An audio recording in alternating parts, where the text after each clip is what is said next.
Hello and welcome to Etude number 4 part 2. We're going to be diving into microstudies 6, 7 and 8. There's only 3 this time, but there is a lot of information. We're also going to be checking out a classic Villa-Lobos move with this video. Let's take a look at the main points here. Main points here: guide fingers, common fingers. They're going to become very important, especially in microstudy number 8.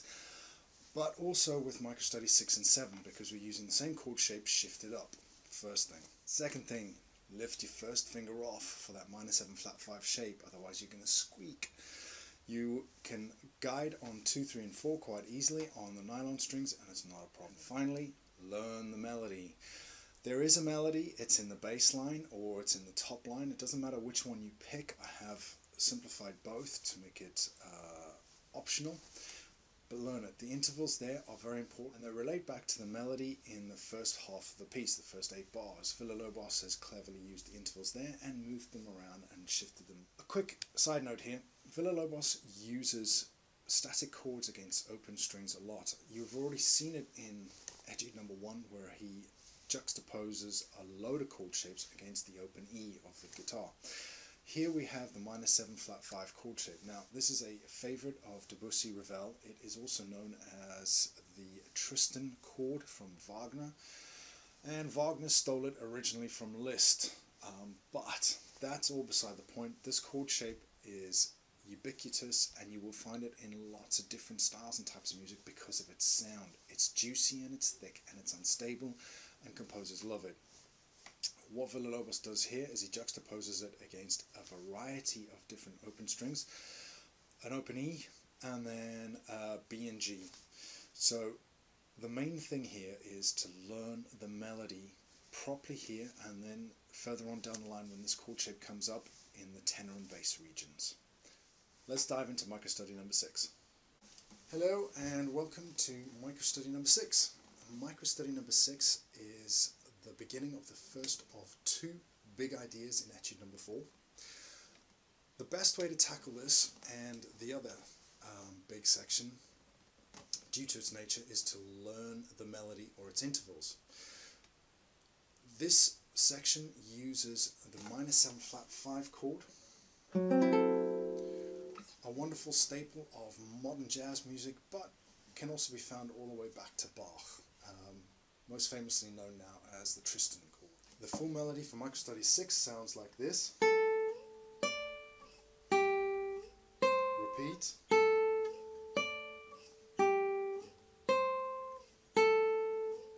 Right, this is Villa-Lobos breaking the pattern. It's still fourths. And up. So we have A to D, G to C. Then we have A to D, here's the pattern break, B to E, C sharp to F sharp. And then we're into microstudy number 7 as he moves up the fretboard. So again, put your right hand in.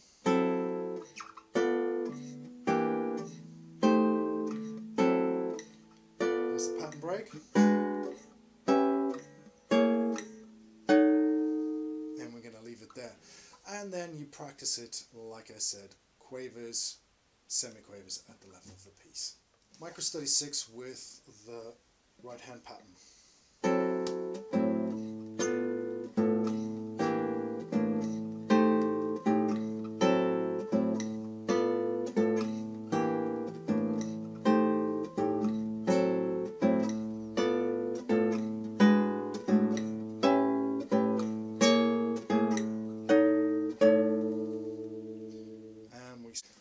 Welcome to microstudy number 7. There is a slight overlap between 6 and 7.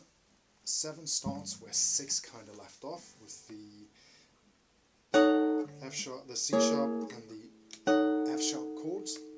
On this point you're going to strip it back again to just a melody note. F sharp, G, G sharp, A sharp, B, which is what Villa-Lobos does after that. He just moves it all the way up to the 19th fret and a high B. Getting used to squeezing your fingers in for that -7 flat 5 shape as it goes up the fretboard. You're going to need to bring your hand round and under the fretboard and your thumb out.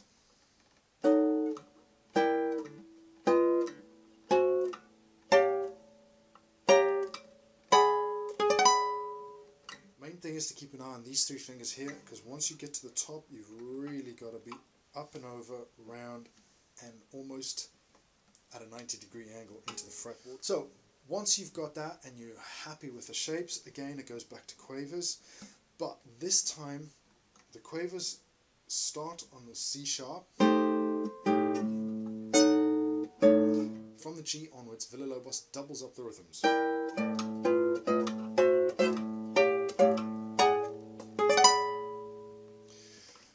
That high B is a bit of a controversy because in some scores it is just a high B with a crotchet, and in some scores it is semi-quavers. I'll leave the choice up to you. I prefer the crotchet. It gives my hands a break, and it also lets the piece breathe. It is the only place that will let this piece breathe. Otherwise you will have a continuous 16th note pattern all the way through. Once you've got this, again, that's first level melody, second level quavers and semi-quavers, and then third level is semi-quavers, semi-quavers. You put Villa-Lobos' ideas back in,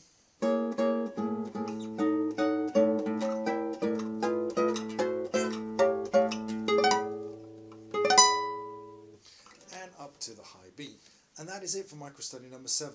Once you've got a handle on this, you're going to bring that pattern all the way down in a particular manner, but that is microstudy number 7 part 2. Rightio, microstudy number 7 part B. We've left it up here at the 19th fret, and you're going to take it back down. Again, I would suggest just learning the melody, but in this case,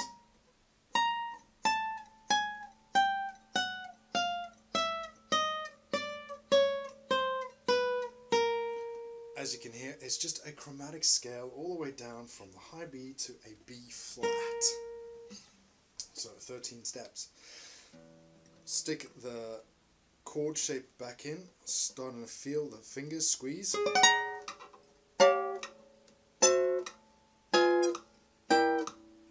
Lift the first finger off.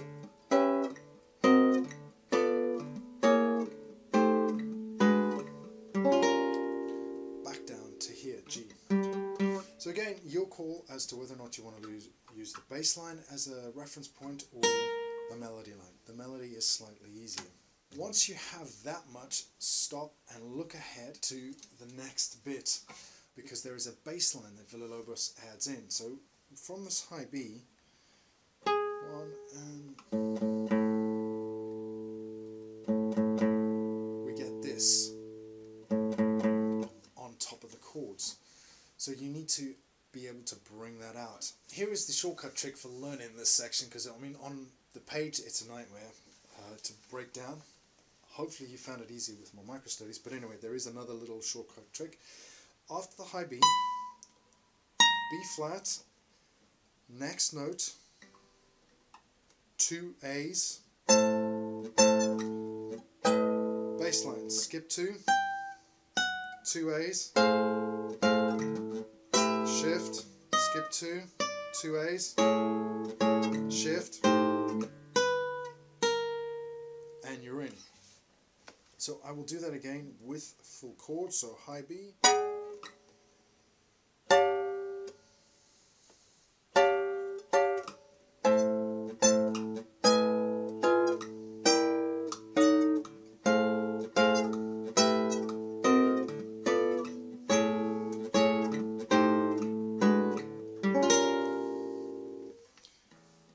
so there is a pattern to it that is just able to pull out from the music.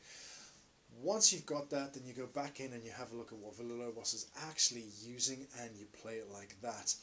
Main idea for these 3 micro studies, strip it back to the melody particularly. This will really help you anchor this section and the next big idea. Welcome to micro study number 8. Micro study number 8 is completely different to everything that has just come before all of this, and it's going to focus on guide and anchor fingers. So you've left up micro study number 8. Again, there is an overlap at this G minus 7 flat 5. You're then going to go into a lovely open string sound. So we've got an open A, a G, a D, and an E, which could be classified as a D chord, or could be classified as an A chord. with a suspension in it. It doesn't really matter. It's a lovely lost sound. Why second finger? Because you're going to use it as a guide finger up 1 fret to that diminished chord. You're then going to leave your third finger down as an anchor. So the diminished chord is 1, 2, 3, 4. Third finger stays down, swap around it, back into that D sound, D7 sound, and then back where you started again.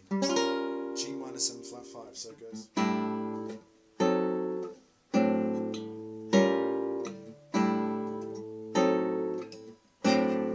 You finish up on this chord here, the D7 chord, and into the next measure you have a couple of fingering choices here.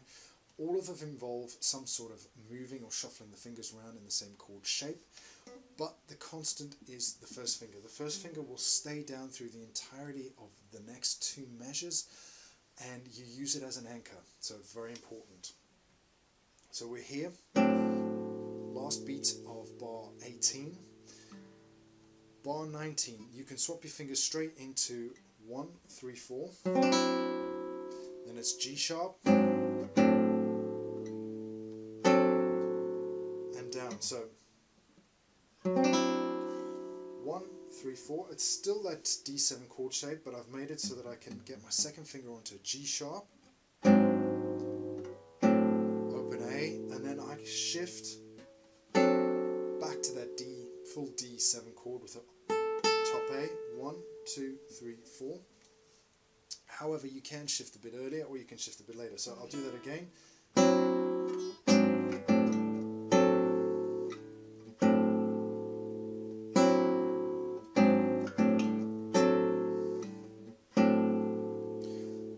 Those are the fingering that I would use, that I find most comfortable, but again I would suggest you look at my micro-study for the alternatives, or find your own way, but the main thing is the first finger stays constant through all of these.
Alrighty then, thank you very much for staying to the end. This is all part of the Villa-Lobos 12 and 12 challenge. We are working our way through all of his fantastic etudes. Please join the conversation either with comments below or head over to Classical Guitar Rocks or follow one of the links here. We would love your input.